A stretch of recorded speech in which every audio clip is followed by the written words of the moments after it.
Morning, folks. I'm Dave Canterbury with Self-Reliance Outfitters and the Pathfinder School. Out here at the Pathfinder School in Southeast Ohio, we teach lots of classes from basic survival to bushcraft to general self-reliance classes, including emergency preparedness classes coming in 2025. Intensive navigation, ropes and rigging, wilderness first aid, lots of classes for you to choose from by going to our training tab at selfrelianceoutfitters.com. You can sign up for training in 2025. Meanwhile, to today's video, I had spoken to making a video on Flint and Steel and why I think Flint and Steel is still relevant to this day. So when I talk about Flint and Steel mentality, I'm talking about the basic form and function that causes ignition through what's considered flint and steel technology, okay? And to this day, we use flint and steel technology in our everyday lives. We'll talk about that as we go through this video. All right, flint and steel mentality is based on the use of pyrophoric materials to create a live spark. Temperature of that spark dependent on the pyrophoric material. So, pyrophorics, I'll write down on the board for you here. Pyrophoric materials are materials that, when exposed to oxygen or oxidized in minute quantities, will combust at least combustion temperature or higher, depending on the material. So, dummying that down to old school flint and steel, when you take a rock and you strike it against a fire steel, you're removing iron particles from that fire steel. And when they oxidize, they combust to create an 800-degree temperature spark because iron is a pyrophoric. Other pyrophorics are things like magnesium, cerium, which is a combination of materials which make up what's called a ferrocerium rod. Ferro meaning iron or ferrous, and cerium being a combination of other metals to include magnesium that make up a ferrocerium rod. So both iron and magnesium are pyrophoric materials. A ferrocerium rod is made from pyrophoric materials. The flint in your lighter, which is basically a miniature ferrocerium rod, is made from pyrophoric materials. So to this day, a Bic lighter is flint and steel technology, all right? You're removing minute amounts of materials that are pyrophoric so that when they are combined with oxygen in the air and oxidize, they ignite at a combustion temperature of at least 800 degrees. And again, depending on the material, it could be much hotter. Magnesium burns at about 3,200 degrees Fahrenheit, whereas iron burns at 800 degrees. So when you look at ferrocerium rods, just for edification purpose, if that rod is hard, in other words, when you strike sparks off of it, small showers of sparks come off. That means it has a higher iron content because that's a harder pyrophoric material than magnesium is, all right? The softer rods have more of a magnesium content than an iron content. So they're going to throw more molten metal type sparks, but they're not going to last as long if you're worried about how long they're going to last, okay? For me, in an emergency situation or for an emergency fire starter, I want something that I can remove the maximum amount of material from with a single stroke on the rod so that I get those molten metal showers in my tinder bundle. All right, so once we understand that the basis of flint and steel technology is pyrophoric material being removed from a solid object, whether that be a ferro rod, a fire striker, a Doan's bar, a magnesium snowshoe, whatever the case may be, we're removing pyrophoric material from that solid object to create a spark through oxidization and friction, okay? Now, basic flint and steel mentality tells us that we need something that will combust at a fairly low temperature because 800 degrees is combustion temperature, and that's about the temperature spark you get from iron. So if you're using something like a knife, an axe, a fire steel, a silky saw blade that is high carbon steel, anything that has a high iron content, when you strike it with something that is harder than the surface of that material, generally speaking, it needs to be something that's above 7 on Mohs hardness scale, which is where the flint and steel comes in, or chert material, quartzite material of any type is generally at 7 or above on Mohs hardness scale, and in that scale, 10 being a diamond, 1 being talc as far as hardness goes. Something that's above or at 7 in hardness will remove material or iron particles from a fire steel. It will also work the same way on something like a silky saw blade, the back of a knife blade, things that also have high iron or high carbon steel content in them. So once we realize that, now we need to understand what will combust at those temperatures so that we understand what we need to use with that method of ignition to give ourselves a live ember or a live fire or open flame, depending on the material that we're striking into and what type of pyrophoric material we are using. So when we speak to traditional flint and steel or striking an actual fire steel with a stone that is above 7 on the hardness scale, we are striking down with glancing blows with a sharp edge onto the leading edge of our steel to drive material from the steel, iron particles, which are pyrophoric. The sparks are not coming from the rock, they're coming from the iron particles in the steel. So when we're doing that, we can do one of two things. We can strike down onto the steel like this, or we can use the steel to strike onto the stone like this. And that really depends on how you're trying to manipulate your charred material, because most of the time, and again, context is important, most of the time you'll be using charred material with this method.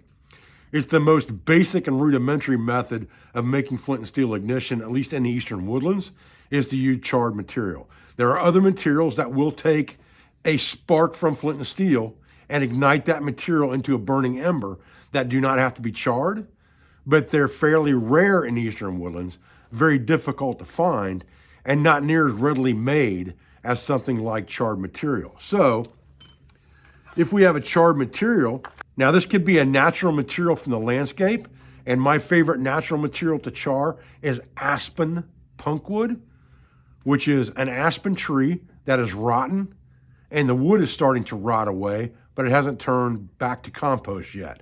So it's very spongy in nature, it's very lightweight, it already has a lot of surface area. When you char that material or superheat that material, you're opening up the pores in that material and creating more surface area to be able to accept low temperature sparks to create ignition. And if you have something like that, and you have a whole bunch of it in a tin, and you're trying to catch one of those fragments with a spark, that is the time that you want to hold your steel above the tin and strike down into the tin with sparks like this until one of those sparks catches something on fire inside the tin, okay? Now, you can always just close that tin back up and suffocate that fire, or you can pull that material out that's on fire and set it off to the side, okay? We'll do that. Now, if you've got a piece of charred material, and again, this could be any piece of natural material from your kit. It could be a piece of blue jean. It could be a cotton t-shirt. It could be a part of your shamag. And you just char this. And to char things, you just seal them in a container, put that container in the fire and superheat it. The gas is able to escape, but oxygen cannot get in, and it carbonizes the material. And you'll end up with something that looks like this that's very fragile in nature. Now, when you have something like this, you can take a piece of that and place it on top of the stone in this fashion and just kind of pinch it on the stone with your thumb against the edge like this, and then strike down on the stone to throw sparks up onto that charred material. And effectively get the same thing, a live ember. And now you'd put that ember into something like a bird's nest to light it on fire. Now, the key element with this is you have a longer burning ember to heat up material that's surrounding it, like a tinder bundle that may be damp or marginal. You also are not going to ignite tinder sources very easily with flint and steel. You're going to need the aid of this live ember as you would with a bow drill fire to be able to effect ignition completely to make a fire, okay? So that gives you a quick look at how flint and steel technology works in its truest form. You've taken a material that's been charred, you've driven sparks of iron material or pyrophoric material from the steel with the stone, which have combusted with oxygen and created ignition on the surface of something like a charred material. What you want to understand with that is that charred material can be ignited with a very low temperature spark, because the spark from this iron is 800 degrees Fahrenheit, which is just at combustion temperature. Now, you can do exactly the same thing with a good high carbon steel knife, with a silky saw blade. All of those will work the same. So if I take, let's just grab a silky saw.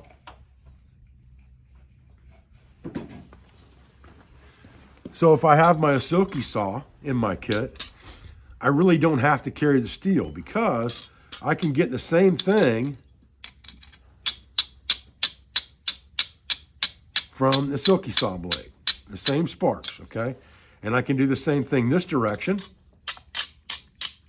throwing sparks up on top with the silky saw. That eliminates the carry of this unless I'm doing it for traditionalism's sake, because this gives me the fire steel. Now, this also has a 90-degree edge on it, so it's good for lots of other things that we'll talk about as well, which makes it a very viable fire tool in and of itself. Now, once we understand this piece of the puzzle, we need to go to other types of what I would call flint and steel ignition and understand the benefits of them compared to something like this. Now, there are advantages and disadvantages to charred material. Its biggest advantage is that the most minute spark will generally light it. It can be lit easy enough by solar methods with a magnifying glass or a Fresnel lens. So it will give you a live ember most of the time, as long as you protect it and keep it dry. And that's its downfall. It needs to be kept dry and it needs to be protected because it's fairly fragile. However, it also has big advantages for things where you may not have a large amount of sparks. So let's talk about a lighter that there's no fluid in that will only spark, okay? You've got a miniature ferrocerium rod in here. So it's throwing fairly hot sparks, but in small amounts. That rod's very hard, so it lasts a long time in the cigarette lighter. I'm sure you found lots of lighters laying on the ground that would spark that didn't have fluid in them anymore, so they didn't work. Well, those type lighters, if you have a piece of charred material, you can just kind of fray that material out and take a piece of it and put it right up in the housing of that lighter and light it.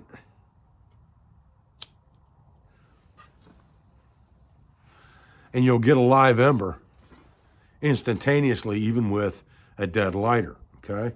So there are some big advantages to this charred material as far as what it will do for you. Obviously, if you're using a ferrocerium rod, it would take a very small spark from that rod to light this material, and not something like a big raking motion that you would use to try to light a tinder bundle or something on fire. And then you can then blow it to flame with something like this very easily. So if we take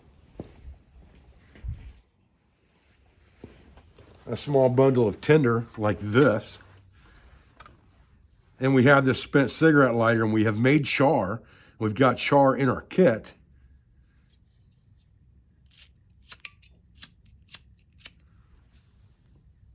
that we can light. We can then put that entire ember into a small bird nest of material. And even if that bird nest of material is marginal, or it may be a little bit damp, you've got plenty of time to dry that out. And you can just give it gentle breaths. You can move it around in the breeze, however you want to do it.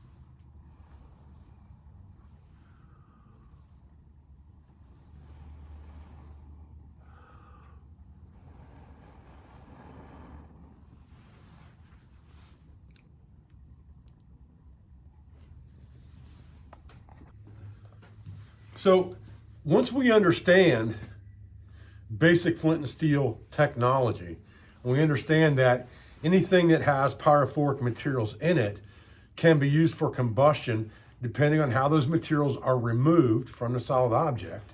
Again, look at the two examples.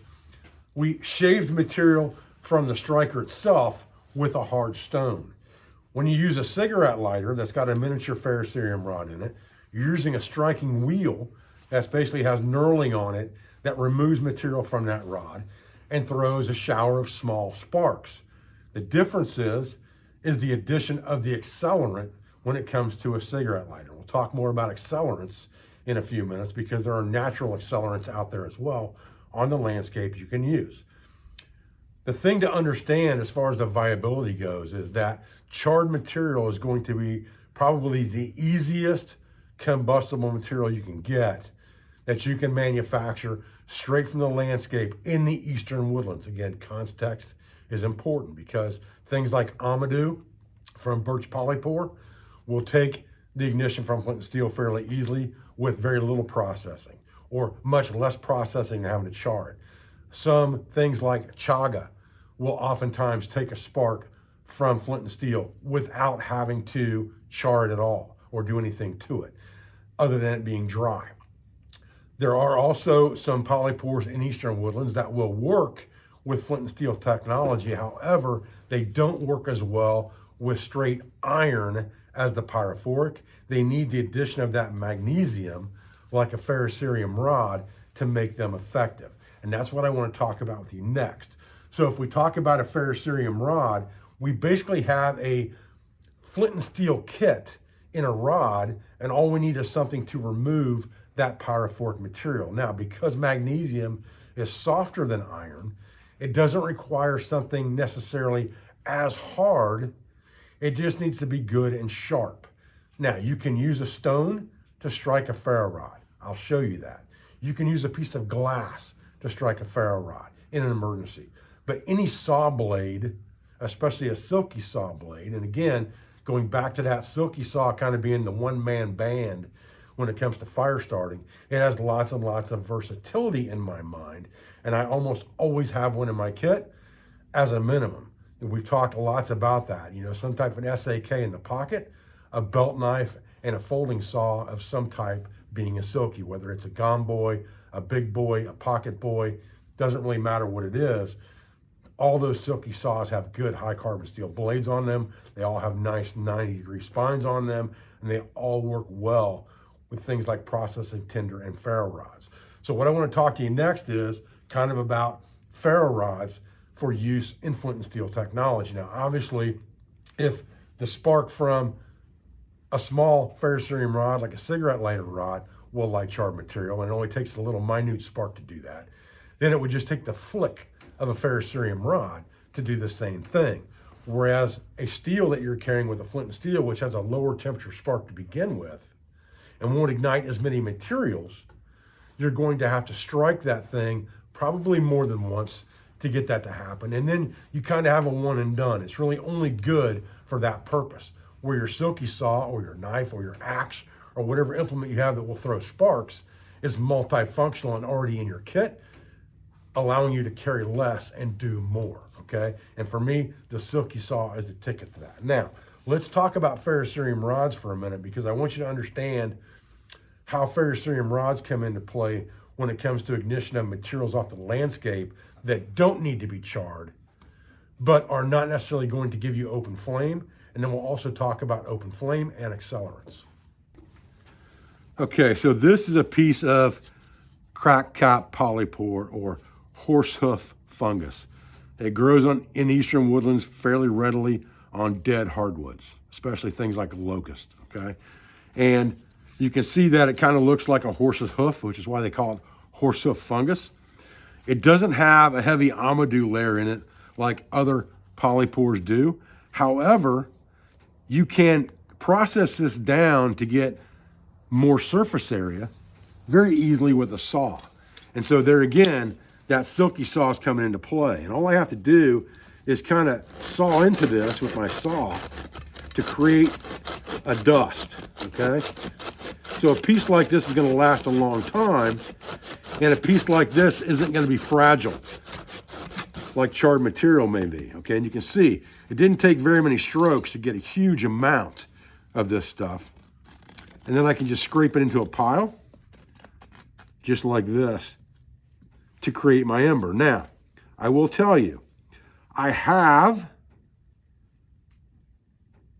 gotten this thing to work with just a spark before off a silky saw blade and a stone. But it's not near as reliable as the ferrocerium rod because of the temperature of the sparks. So we'll go ahead and try it with the stone first, just for sake of discussion and sake of demonstration. Now this is where temperature and quality of sparks comes into play. First of all, it's about 28 degrees outside. So any distance between where that spark's created and it landing is cooling that spark all the time. So you have more success with this kind of stuff probably in the summertime than you're gonna have in the dead of winter. However, we're gonna go ahead and get up here on top of this pile and throw some sparks in here with this flint. And you can see there's plenty of sparks hitting that pile.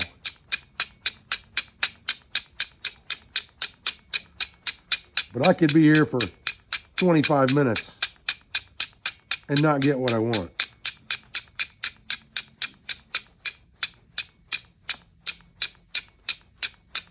Okay? Because the sparks just aren't hot enough to ignite this material. Now, a ferrocerium rod is going to throw much hotter sparks. And I'm not going to need a ton of sparks off this thing even to get this to happen.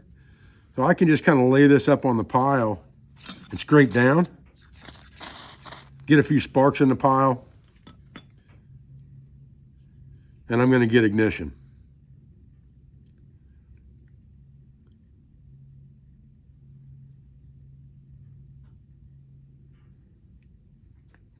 Now, I just have to be patient enough to let this grow into a large ember, but it will. And you can just kind of scoot this pile in on itself. Once you get it burning, it's not gonna go out. It's gonna sit there and smolder as an ember and get larger and larger, just like a bow drill coal would do.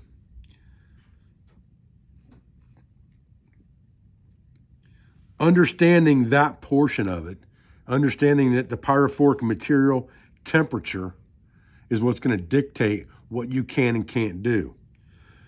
So again, looking at flint and steel technology and pyrophoric material use, this ferrocerium rod can replace the striker because it gives me the same effect with a much hotter spark.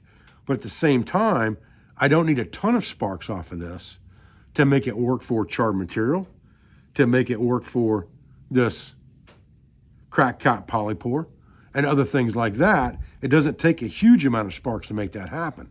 And if you add an accelerant to that, it can even be faster and less sparks needed. A cigarette lighter is a perfect example of that because you're adding an accelerant with that compressed fluid so that when you push the button and release that fluid and spark into that fluid, it lights and gives you an open flame, all right? So an example of something like that would be fat wood in nature, okay? Fat wood has a natural accelerant in it, so fat wood will ignite fairly quickly. So we can take a piece of fat wood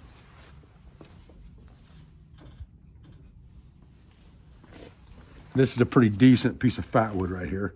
And I'll just kind of work off to the side of this pile while we're filming here. And I'll use the back of my silky saw to process some shavings down.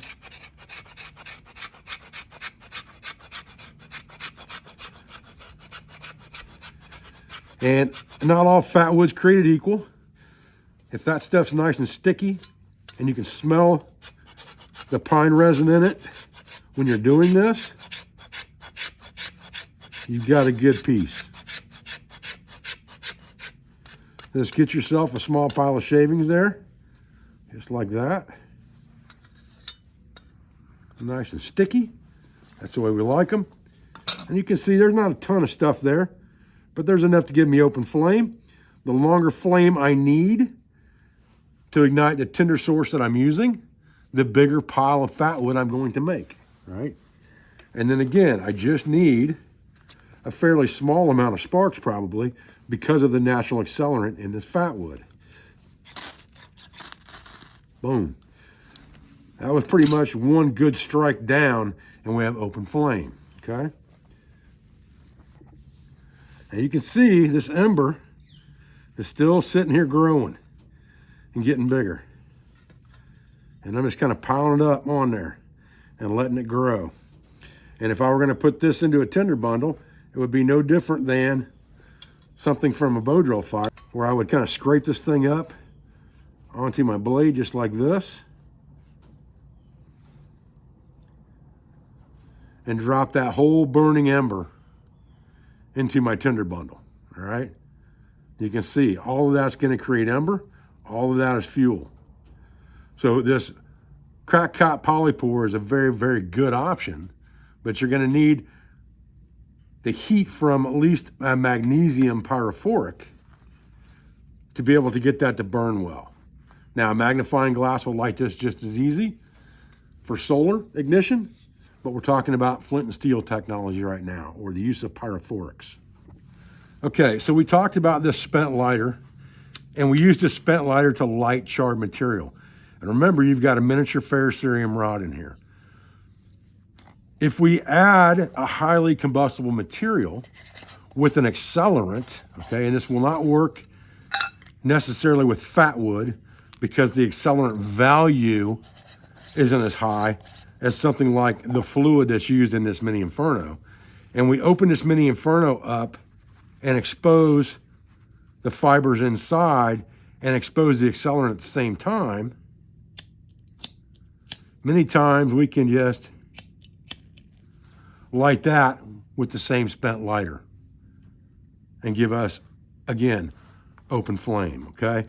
So understanding how to combine things with pyrophorics or flint and steel technology is a very important part of your survival, because not only will it allow you to manipulate material and understand what to do to make fire, it also can give you understanding of next fire mentality, what your next fire is going to be, and how to conserve resources so that when you have emergency devices that create open flame automatically, like a cigarette lighter, you understand how to conserve that resource for an emergency.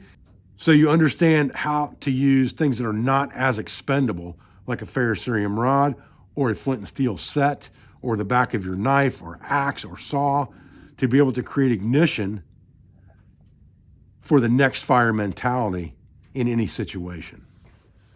All right, guys, I appreciate you joining me today for this video on what I would call flint and steel technology and the use of pyrophorics, and why I think it's still a viable thing today.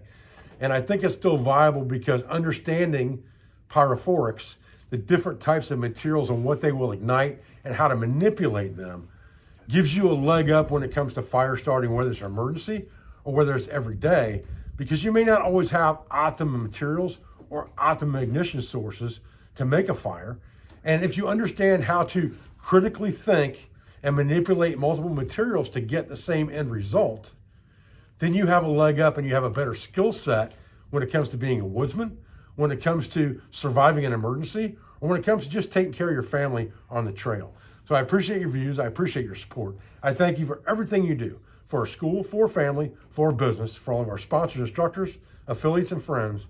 I hope you all have a very, very Merry Christmas and a Happy New Year. Thank you, guys.